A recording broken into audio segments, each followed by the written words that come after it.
muy especial. Bienvenidos a Sinergia Informativa, un programa que está hecho para personas informadas, inteligentes, interesantes y calificadas como usted. Información política y administrativa que es de interés general.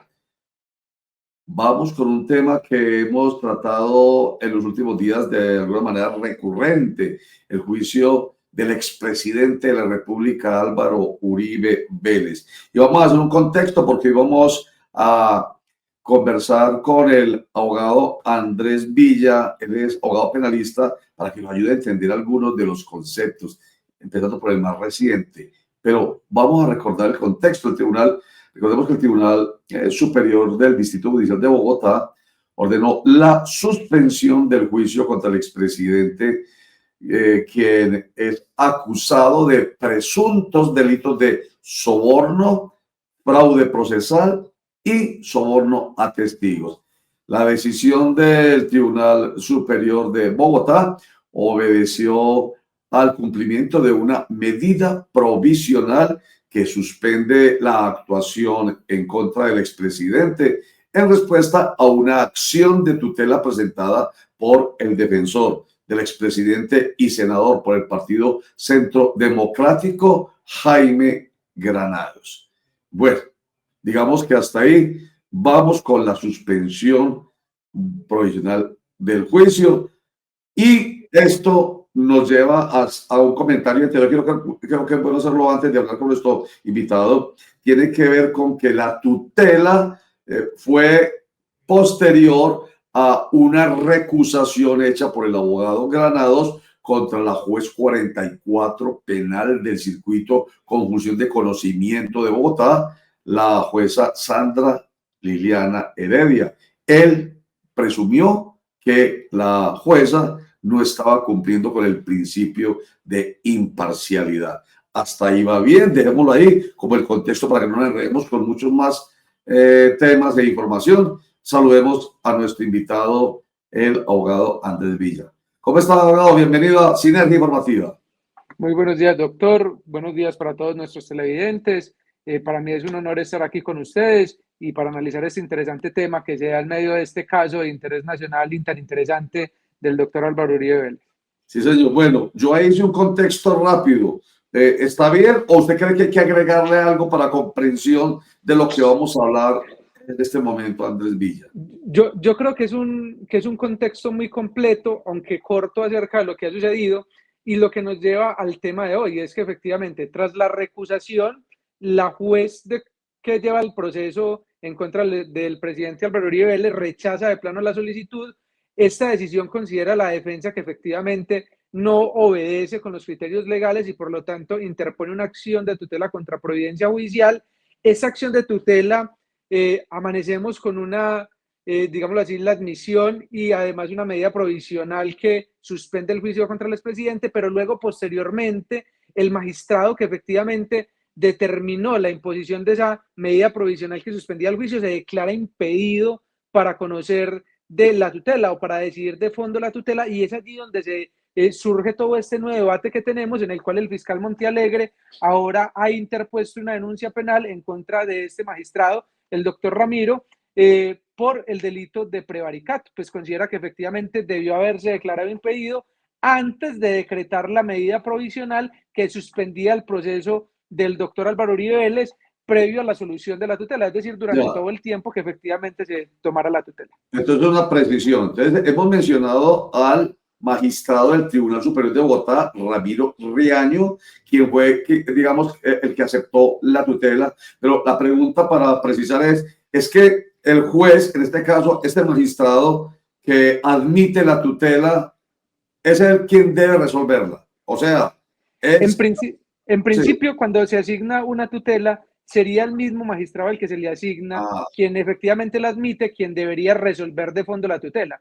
Porque cuando se admite la tutela, lo que se hace es que se entrega el contradictorio. Entonces se le pide a todas las partes que efectivamente puedan resultar afectadas, que se pronuncien sobre los hechos de la tutela, aporten las pruebas que consideren que efectivamente son útiles para resolver la tutela, y luego este mismo magistrado debería ser quien resolviera de fondo la tutela. Pero el magistrado dijo, considero que efectivamente tras el pronunciamiento del doctor Montealegre, pues hay aquí una circunstancia que me inhabilita para decidir de fondo y por lo tanto me declaro impedido y le envía al siguiente magistrado para que efectivamente tome la decisión de fondo sobre la decisión y sobre la recusación, que dicho sea de paso, decide aceptar la recusación del magistrado. Bueno, pero entonces ven, usted menciona a Eduardo Montealegre, el ex fiscal general de la Nación.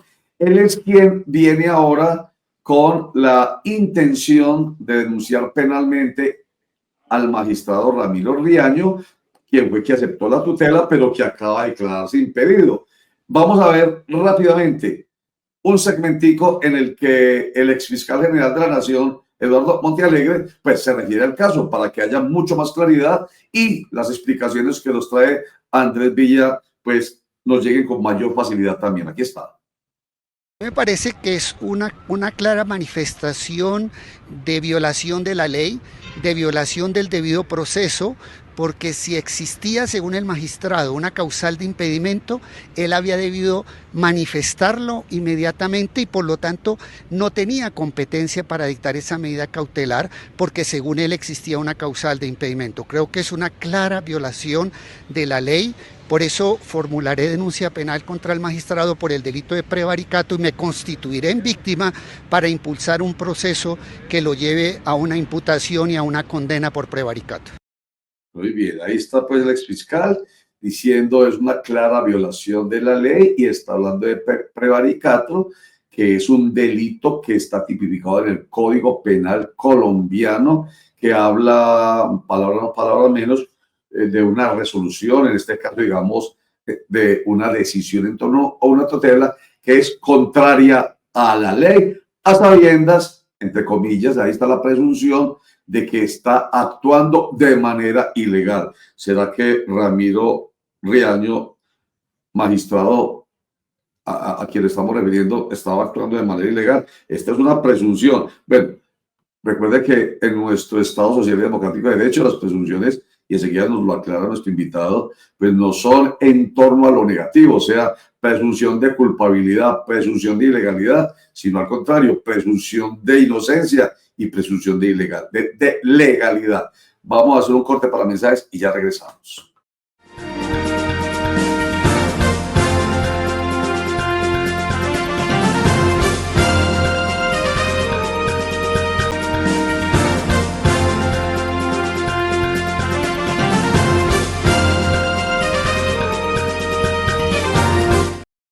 Bueno, seguimos acá en Sinergia Informativa. Entonces, le preguntó a Andrés Villa, abogado penalista, esto que dije al final del bloque anterior, eso no es así, que uno no presume la ilegalidad como entiendo yo que está presumiendo el exfiscal general de la Nación, Eduardo Montealegre, el acto del magistrado Ramiro Riaño. Uno no presume es lo, entre comillas, lo positivo, no sé si se podrá decir así, presunción de legalidad, presunción de inocencia, presunción de lo positivo y no lo negativo, abogado.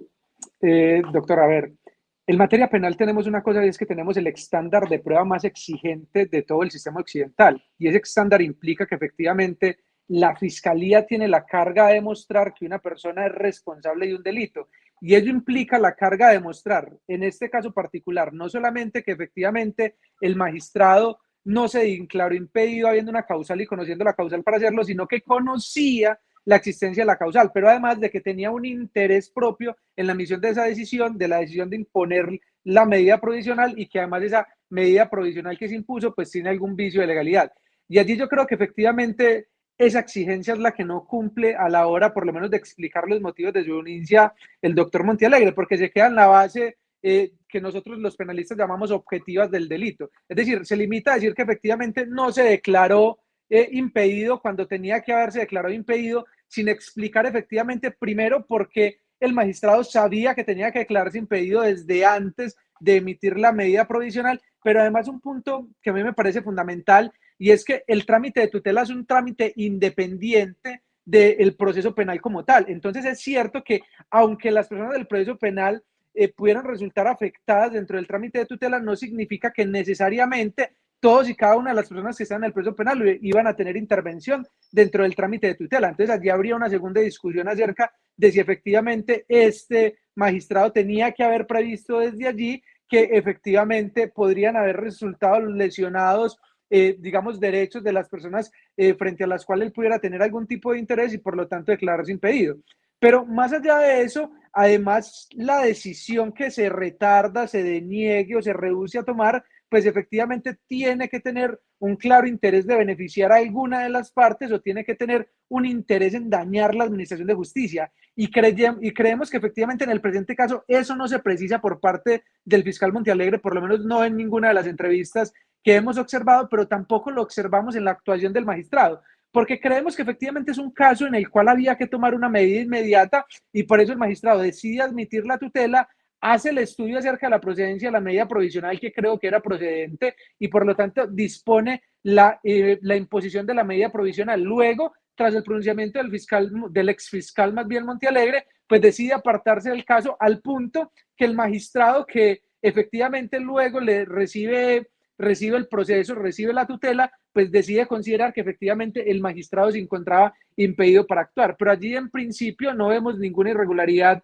realizada por parte del magistrado, pues no vemos realmente que o bien necesariamente conocía la circunstancia del impedimento, ni que la misma solamente se haya consolidado desde antes de la imposición de la medida provisional, ni que él se estuviera rehusándose a la realización de actos propios de su cargo en virtud de no haberse declarado impedido. Pues como decimos, o bien esta causal pudo haber sobrevenido posteriormente, o bien efectivamente su conocimiento pudo haber sido posterior. Además de que yo creo que era necesario en el caso adoptar esa medida provisional de manera urgente. Porque además cuando se le da el amparo y la tutela a alguien, en este caso al expresidente Álvaro Uribe Vélez, es porque hay una amenaza, hay la inminencia de una vulneración de un derecho. Es hay que actuar así, rápidamente, que es lo que uno entiende. Es que exactamente, digamos que hay dos cosas que hay que entender en esa tutela. Ojo que con el decreto que se hizo de la medida provisional no se le está dando la razón a Álvaro Uribe Vélez, es decir, no se le está diciendo que efectivamente la juez tenía que tramitar la recusación, no se le está diciendo eso, porque eso será lo que va a decidir la tutela de fondo. Si resulta procedente y si en ese sentido, efectivamente, además habrá que tutelar los derechos de Álvaro Uribe Vélez y en ese sentido tramitar la recusación, darle la orden a la juez de que tramite la recusación. Eso no es lo que nos dice la medida provisional. Lo que nos dice la medida provisional es, mire, mientras tomamos la decisión de si efectivamente la decisión de la juez que decidió rechazar de plano la recusación es incorrecta, pues tenemos que suspender el proceso, porque ustedes recordarán que en el proceso, una vez se rechaza de plano la recusación, efectivamente se comienza con la práctica de la prueba. Entonces, ¿qué pasa si se ordena que efectivamente se tramite a la recusación? Pues que efectivamente luego tendrá que definirse por parte del tribunal si efectivamente esa juez se encuentra o no impedida para continuar conociendo el asunto, y si considera que se encuentra impedida, pues tendrá que remitirlo a otro funcionario ante quien tendría que volverse a practicar la prueba que se hubiera practicado entre esta funcionaria. ¿Por qué? Porque esa recusación suspendería el proceso. Entonces, efectivamente, consideramos que esa medida era necesaria para no afectar el juicio, porque si no estaríamos llamando testigos a declarar y luego tendríamos que volverlos a llamar para rehacer la actuación que se realizaría ante esta juez, que eventualmente podría resultar nula. Pero no es que se le esté dando desde ya la razón a Álvaro Uribe, eso nos lo dirá la decisión de fondo de la tutela, que aún no ha salido. Perfecto. Bueno, saltemos al tema del prevaricato como tal, para que en todo caso usted nos ha dado información, pero para que nos quede así de manera muy expresa la información. El prevaricato al que se está refiriendo el exfiscal general de la Nación, que ahora con sus explicaciones yo me devuelvo al principio de la pregunta que le hice y digo, pero es que de todas maneras el exfiscal está pensando como fiscal y los fiscales acusan, los fiscales presumen la responsabilidad y toca es que se demuestre la inocencia. Esto es para hacer un paréntesis sobre lo que venía pensando yo sobre la presunción de inocencia y de legalidad y no de ilegalidad. Entonces, prevaricato, ¿a qué? Así cortico, ¿qué es eso para comprensión nuestra? Digamos de manera muy sencilla, el prevaricato es la emisión de una decisión contraria a la ley o la no emisión, teniendo que haberse emitido, de una decisión en violación de un deber legal. Es decir, la decisión que se emite contrariando la ley o la decisión que se decide no emitir cuando tendría que emitirse. Ese es básicamente lo que podríamos definir como prevaricato. Y ahí, en el caso, ¿dónde sería o dónde está viendo ese problema el doctor Montealegre? Bueno, el Montón Montealegre no nos lo ha dicho de manera expresa. Existen dos tipos de prevaricato, un prevaricato por acción y un prevaricato por omisión. El prevaricato por acción precisamente es cuando se profiere esa resolución que es manifiestamente contraria a la ley.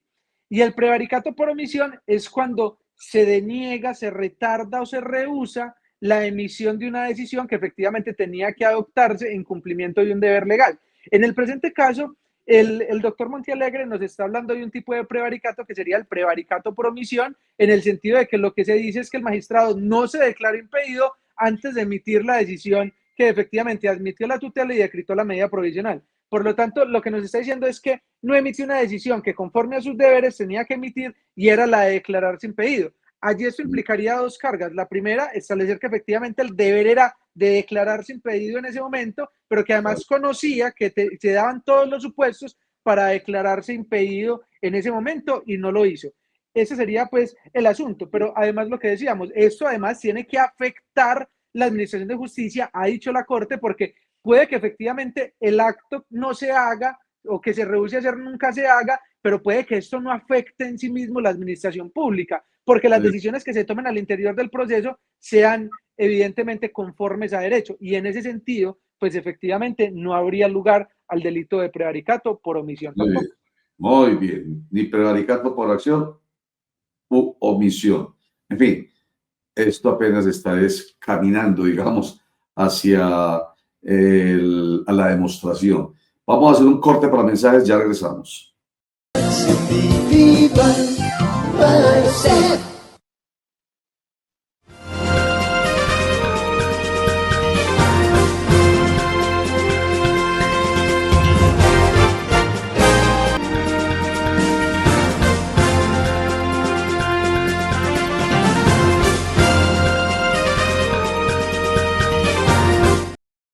Bueno, retomemos el tema.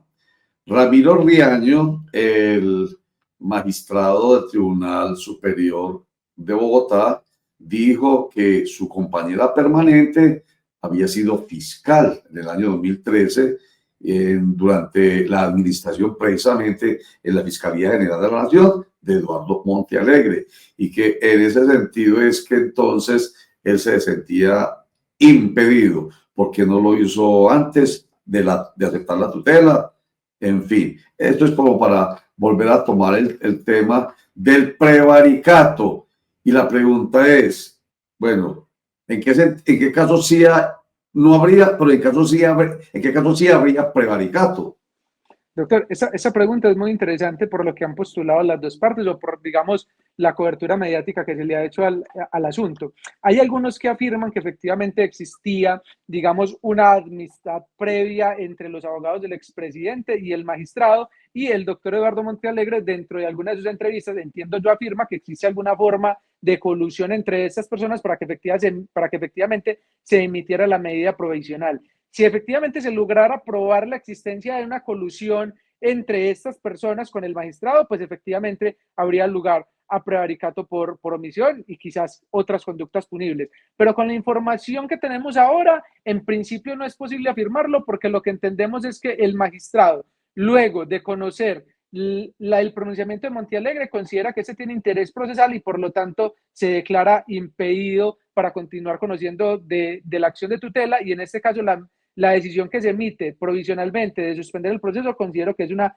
decisión que efectivamente era necesaria dentro del trámite de tutela al cumplir con los requisitos legales y al estar resolviendo sobre derechos fundamentales que podrían ser inminentemente afectados. Por lo tanto, consideramos que el hecho de que no se hubiera declarado impedido en ese momento, per se, por sí solo ese hecho, es insuficiente para que haya una responsabilidad del delito de prevaricato por acción. Pero evidentemente, si esta omisión obedeció a una colusión entre el magistrado y otras personas con la intención de favorecer al presidente, evidentemente podría haber este delito e incluso otros delitos.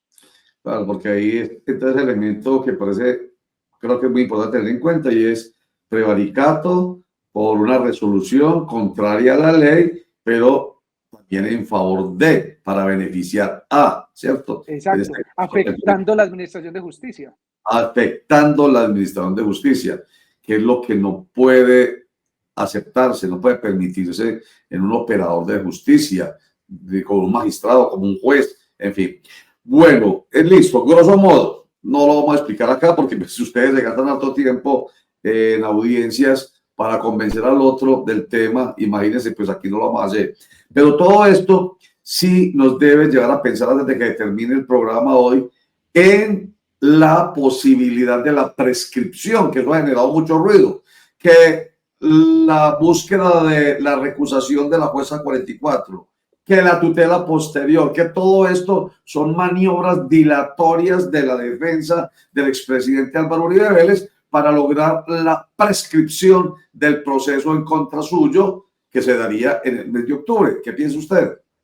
Pues doctor, fíjese que si decimos que son maniobras dilatorias y establecemos dentro del proceso que efectivamente se trataron de maniobras dilatorias, estas maniobras dilatorias no se incluirán dentro del término de la prescripción. Es decir, si la tutela se declara, por ejemplo, improcedente por considerarse que existían mecanismos al interior del proceso o por haber sido una solicitud absolutamente inconducente, en esos sentidos, esa maniobra se considerará dilatoria y esos términos efectivamente no se incluirán dentro del término de la prescripción.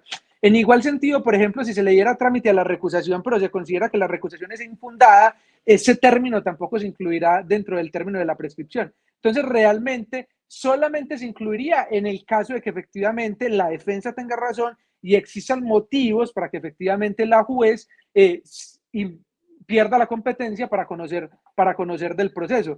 En el resto de los sentidos, lo que estaría es una garantía que se le garantizaría al doctor Uribe para que efectivamente su juicio sea imparcial y solamente en ese caso se contaría la prescripción.